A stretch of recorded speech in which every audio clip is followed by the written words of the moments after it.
Hi there, Libras. Welcome to your weekly tarot reading. When I was shuffling the cards, what I saw was, it seems to me, it looks like one of those bedtime stories that you read to your kids. There's like a blue sky, and there's like a cartoon moon, like a crescent moon. And then on top of it is this little puff of clouds, and there's a child lying on this puff of clouds and is kind of like resting on this moon and reading a book, and the child looks really, really content. So the imagery basically indicates to me that this is going to be a very emotionally stable, emotionally fulfilling type of a week for you. The energies from the cards are also corroborating the same theme. I feel like there's going to be a lot of happiness, a lot of contentment, and just the sense of feeling at peace with yourself. Okay. First off, the first card that fell out of the deck when I was shuffling here is the Wheel of Fortune. It doesn't get any better than this. This is you juggling all the responsibilities in your life and doing so with great success. Okay. What I do feel is, there has been a lot of you have dealt with a lot of very, very intense people, and I also feel you might have dealt with people who have really weird quirks, and they might have they're very emotionally very, very up and down. Okay, one minute they're calm, the next minute they're like fly off the handle. One minute they're very, very, they keep to themselves, the next minute they like talk your ears off. And I feel like you have surrounded yourself, or you have been surrounded by all of these really eccentric characters, and they might not have been emotionally stable. And I feel like for some of you, this could be in the work front especially. I see you, sitting down calmly doing your work, and then I feel like somebody comes in with an emergency. It's not really an emergency, but they make their issues your issues. They make their emergencies your emergencies. And I feel like, you have to not get rattled by them. You have to find ways to deflect the situation or de-escalate the situation, or to make sense of a situation for them. So I see you having to wear many hats. I see you having to take care of a lot of responsibilities. And I see you doing so in a very expert manner where you don't drop the ball, okay? So that's what I'm sensing. Doing a lot of work for other people, making sense of a situation for other people, juggling many priorities, wearing many, many hats, and doing so in an expertly way where you get things done. You take care of your responsibilities, and you get things done in a timely manner. I also feel as if some people in your work environment are also dodging responsibilities. It's like not so much that they're dumping responsibilities on you, but the fact is that you're so efficient with your time and you're so good at what you do, it takes you less time to do things and with other people, it takes them twice the time to do things. And so people are being selective about coming to you rather than coming to the other people because it takes too long.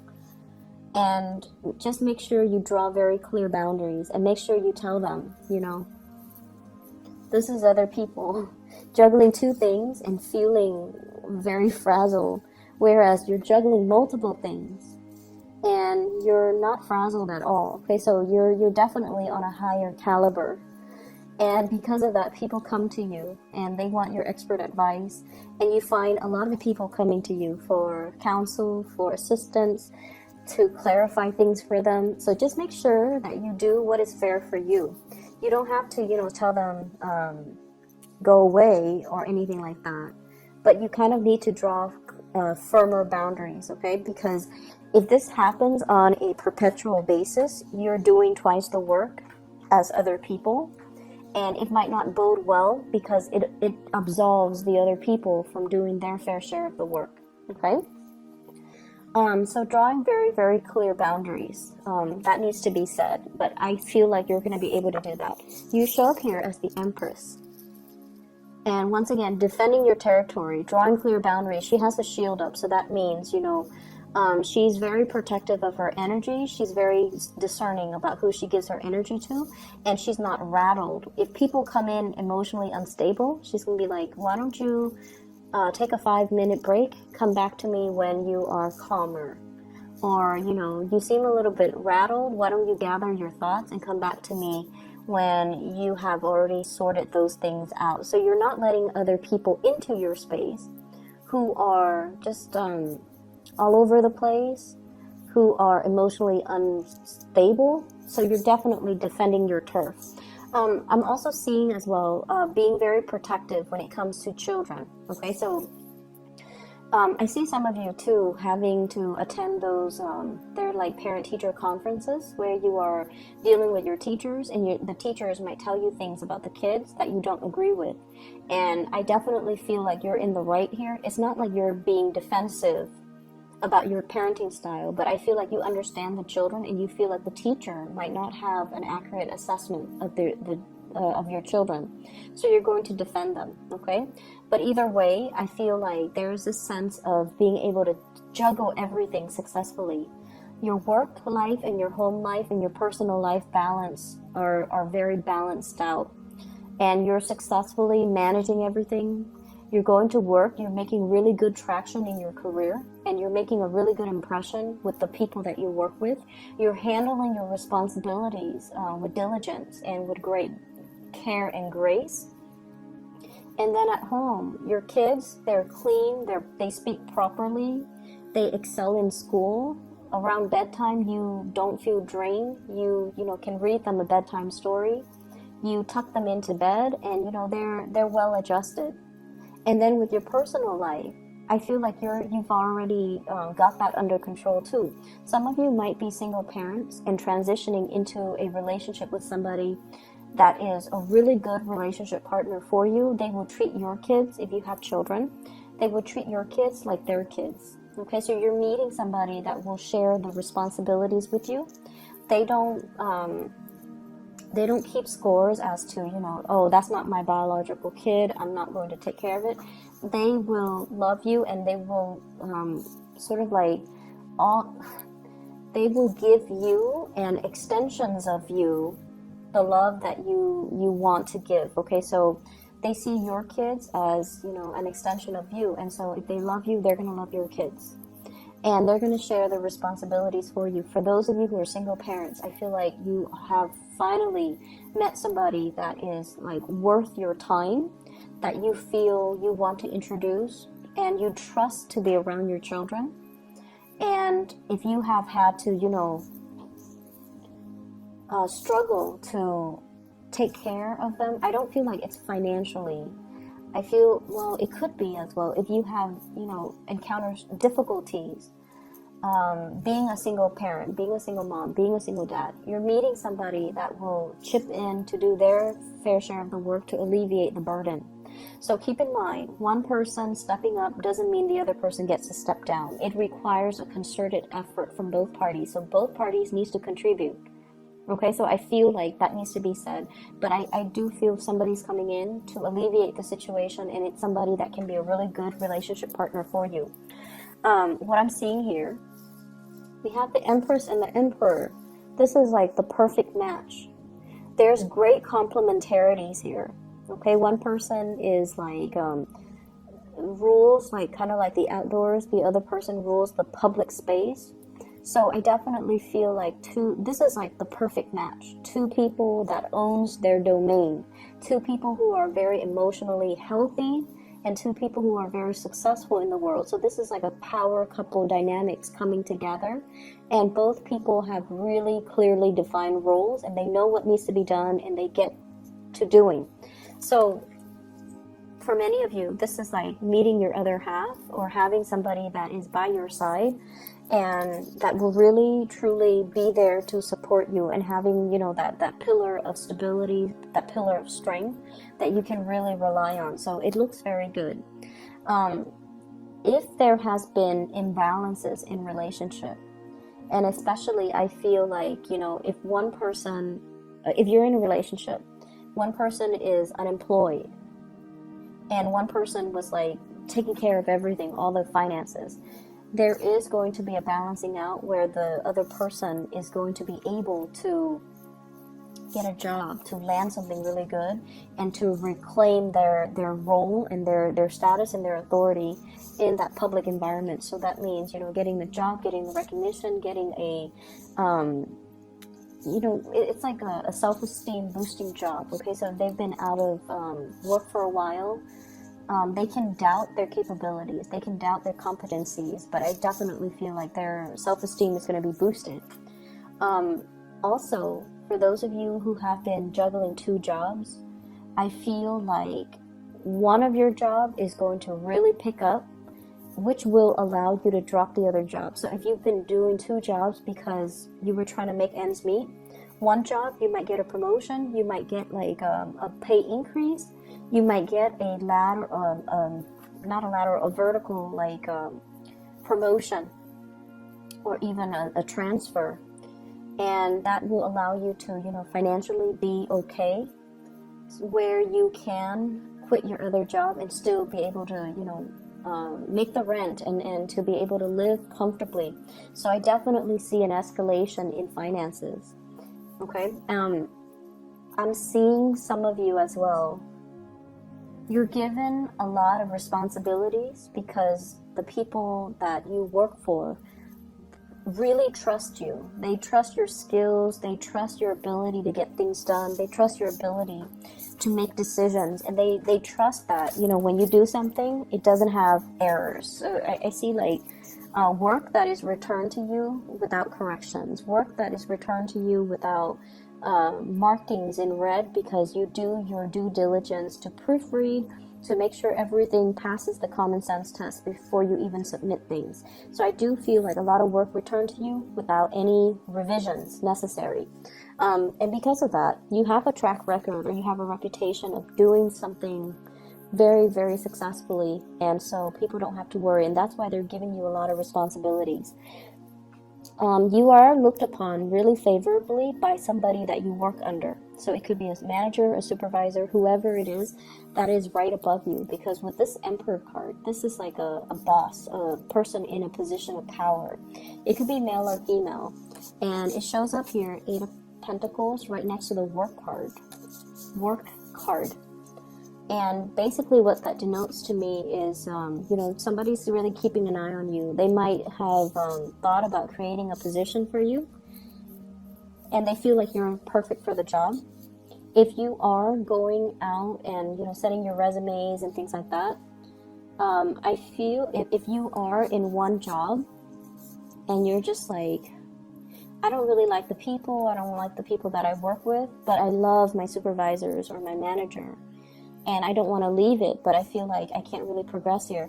You could send out your resumes, and then your supervisor, your manager will convince you to stay. They're not going to coerce you because they care about you. They care about your development, and they know if you're not happy, they don't want to force you. But they might even contemplate creating a new role or giving you, you know, some type of incentive so that you can stay and you can continue to work for them. Or they might even ask you, you know, what's the real reason why you're leaving? And if you feel like your coworkers are not pulling their weight, it's okay for you to tell them that, because I feel like they're aware of it as well. So if that is the problem, you definitely should voice your opinion and don't shy away from, you know, I see, you know, that Libran diplomacy coming in, where you don't want to step on people's toes, where you don't want to throw anybody under the bus. But if someone is underperforming, their supervisors, their higher ups, this person who's the emperor already knows. They already know. They're not, you know, stupid. They already know. They've already seen it, and they are very aware of what's happening in this work environment. So I feel like it's safe for you to say, so-and-so is lazy, so-and-so is not pulling their weight, so-and-so is like opportunistic, and I have to do the work of 2 people, and I'm getting a salary of 1, and that's why I'm leaving. So I feel like, you know, putting it that way will actually further your own agenda. So I feel like they can try to accommodate you. They want to retain you. That's just the bottom line. Okay, they will try to do things to accommodate you. It doesn't mean that they're going to fire the other person, but I definitely feel like they can have a talk with them, they can reprimand them, and they can give them more responsibilities to make sure they finish it in a timely manner. So either way, you should voice these opinions, okay? I see here an element of the biological clock ticking. Some of you are probably pregnant, thinking about pregnancy, trying to get pregnant. The time is really good. You're very, very fertile. The time is good. So if you're thinking about that with a relationship partner, I feel like, you know, it's the right time. If you are trying to get yourself a little bit more financially stable first before you have children, then you want to be a little bit careful for the month of December, okay? I do see like unintended or unplanned pregnancies as well. But either way, that's coming in. You're hitting a very fertile phase. So I feel like it's going to work out in your favor, okay? You have a lot of good things coming in, Libras, and I feel like you're just going to be resting on cloud 9 is what it feels like. Emotionally, things are going to be really stable, okay?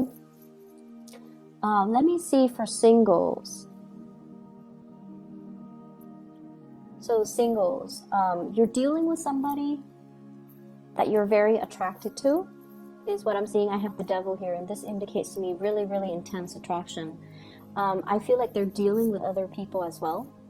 So if this is something that you're still testing the waters on, until they tell you, hey, let's be exclusive, I feel like you should assume they're seeing other people.